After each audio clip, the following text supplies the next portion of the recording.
তুমি শুধু একবার আমার প্রেমে পড়ো, কথা দিচ্ছি চুবিয়ে মারার দায়িত্ব আমার। আরে বৌদি, তুমি যে 10 জনকে একসাথে চুবাইতে পারবা সেটা আমরা খুব ভালো করে জানি, কারণ তোমার ট্রেনিংটা তো সাধারণ কোনো জায়গা থেকে নেওয়া না, একদম দুরুদিয়া ঘাটের থেকে নেওয়া।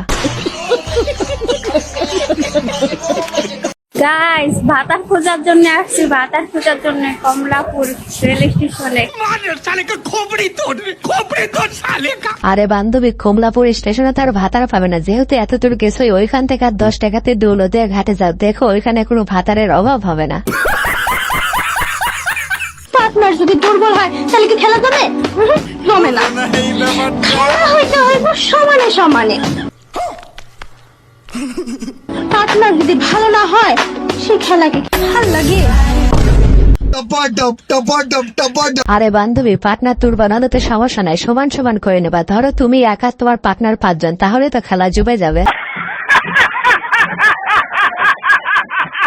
আমার দাবি হইতেছে আমার প্রথম প্রেম শুভ, আমার প্রথম প্রেম ও, তাহলে ও আমার সব জায়গা দিয়ে ভোগ করবে, আমার সাথে ও করবে, ও আমার বিয়ে করবে না কেন?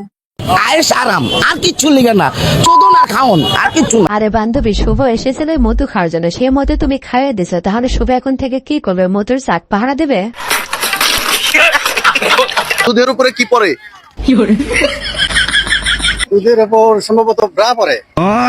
ব্রা পরে আমাদের দেশে সর পরে, ওটাও ঠিক আছে, আমাদের দেশে ব্রা পরে। আরে ভাই, কাকা কিন্তু এই জায়গায় একদম ঠিক কথাই বলেছে, পারলে কাকাকে একটার জায়গায় 2টা পুরস্কার দেয়। চলো বিয়ে করে ফেলি। ওরে এত টেনশন, প্রেম করা শিখাইছি না, বিয়ে করাও শিখাই দেবো। আরে ভাই, বিয়ে করে ফেল, চিন্তা করিস না, তোর উপর 20 বছরের অভিজ্ঞতা আছে দৌলদিয়া থেকে। হ্যালো গাইস, তোমরা কি আমাকে চিনছো? আমি মিস চকলেট, কেউ যেন আমার না চিনে, এই জন্য আমি এভাবে আসছি। আরে বান্ধবী, তোমার মুখ দেখে তো চিনতে পাইনি তুমি কে, তারপর তোমার সলকেট দেখে শুনে বুঝলাম যে তুমি আসলে মিস সলকেট। কিন্তু আমি 5 ওয়াক্ত নামাজও পড়ি, তার সাথে আরো 2 ওয়াক্ত বেশি পড়ি। হ্যাঁ, মোট 7 ওয়াক্ত নামাজ পড়ি। আরে বৌদি, তোমার উপর দৌড়াতে যে সাপ পড়ে, তুমি কেমনে 7 ওয়াক্ত নামাজ পড়ো? আমি তো কিছুই বুঝি না। DJ Angelo. Ella conmigo andaba martillando. আরে ভাই, আমি তো কিছুই বুঝি না, আমাদের দেশে কেন উল্টা পাল্টা ফল ধরে? ডাব গাছে সুপুরি আর সুপুরি গাছে ডাব। Ella conmigo andaba martillando.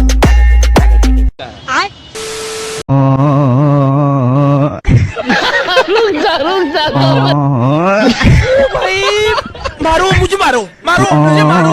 আরে আন্টি, তুমি এই একটা কাজ করলা, ভাইটি জীবনের প্রথম মধু পাইছিলা, তুমি এইভাবে মধুটা খেতে দিলা না।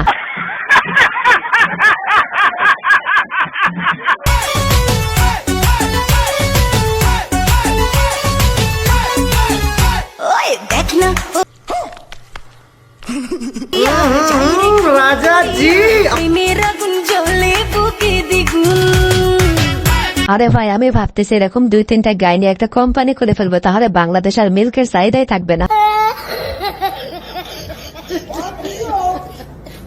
আসসালামু আলাইকুম ভিউয়ার্স, কেমন আছেন সবাই? আশা করি সবাই অনেক অনেক ভালো আছেন। আজকের ভিডিওতে আপনার দেখবেন অস্থির বাঙালি মজার কিছু ভিডিও, যে ভিডিওগুলো দেখলে তোমাদের হাসতে হাসতে পেট ব্যথা হয়ে যাবে গ্যারান্টি। বাংলাদেশ থেকেও বড়, 10 গুণ বড় আমাদের নোয়াখালী। আমার চ্যাটার বাল বিবেক না হয় আমরা আলাদা রাষ্ট্র করব, তারপর কোন নামের কোন নবজেলার সাথে আমরা নোয়াখালীরা যাবো না। আরে ভাই, মানুষ গাঁজা খেলেও তো এমন কথা বলতে পারে না, তার মানে এ কি খাইছে? আমার মনে হয় গাঁজার সাথে গু মিশা খাইছে। মোট কতবার বিয়ে করেছো? একবার। একবার? শরীফুল রাজকে। রুকো যারা, সবার করো। আর বাকিগুলোর কথা কেন আমরা শুনি? জানি না, ওর মনে হয় সচ্ছামি। আরে ভাই, আমার মনে হয় কি আগের গুলোকে চাকর হিসাবে নিয়েছিল, যে খেয়ে খেয়ে একদম নায়িকা বানিয়ে দিয়েছে। কিরে বৌমা, বিয়ের 2 দিন হতে না হতেই এখনই সংসার করতে চাও না কেন? শুনেন চেয়ারম্যান সাহেব, এই সুই দিয়ে কি এই কোদালের রাস্তা বানানো সম্ভব না? এটা তো কোনোভাবেই সম্ভব না।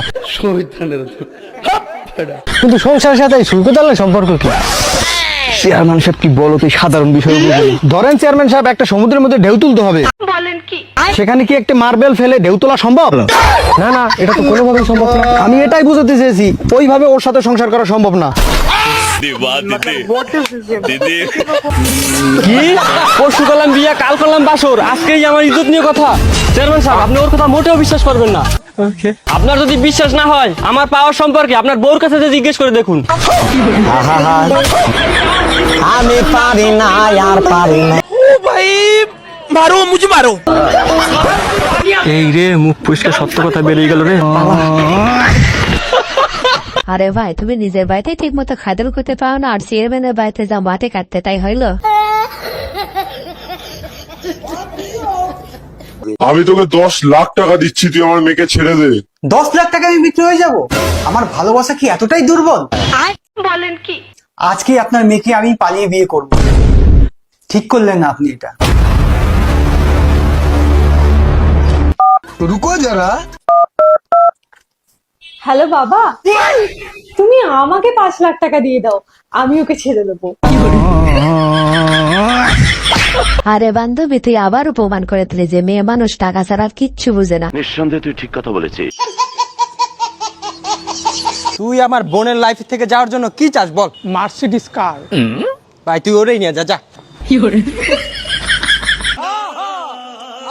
আচ্ছা ভাইয়া, টয়োটা দিলেও চলবে? নাই। আচ্ছা একটা বাইক। কিচ্ছু নাই, ওরে নিয়ে যা তুই। আচ্ছা একটা সাইকেল। আরে ওর অনেক খরচ, আমি ভাগ এখান থেকে। আরে ভাই, আমার মনে হয় কি ভাই একটু প্রেমই করেছে বা কিছু পাওয়ার জন্য, এখন তো কিছু পেলো না, এখন পেতনে ঘাড়ে নিয়ে গড়তে হবে।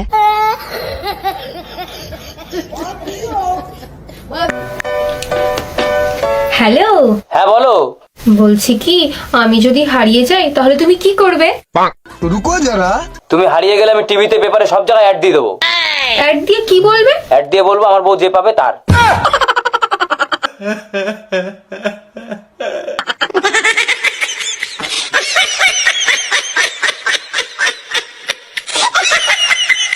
আরে বৌদি, পুরুষের জীবনে এমন সুযোগ আসে না, আর ভাইয়ের গোপরে সুযোগটা আসছে, সে কি হাতছাড়া করবে? এই নাও, ডিনার করে নাও। আরে অশিক্ষিতর বংশ, এখন ডিনার হবে না, এখন দুপুরবেলা, এখন লাঞ্চ হবে। বলেন কি? অসুবিধা তুই, তোর ঘুষ চেটে রাতের খাবার বেঁচে গেছিল, ওর জন্য ডিনার বলেছি। আরে ভাই, এমন একটা বউ থাকলে বাইরে আর শত্রুর কোনো দরকার নাই, বউই যথেষ্ট। আব্বা, আমি তো একটা সফটওয়্যার আবিষ্কার করে এলাইছি যেটাতে ভবিষ্যৎ দেয়া যায়। কোষ কি? চল তো দেখি। রুকো যারা। এই দেখো, এটার উপর এইভাবে হাত রাখলে মানে 10 বছর পর কি হবে সব দেয়া যাবে। কোষ কি? দেখি।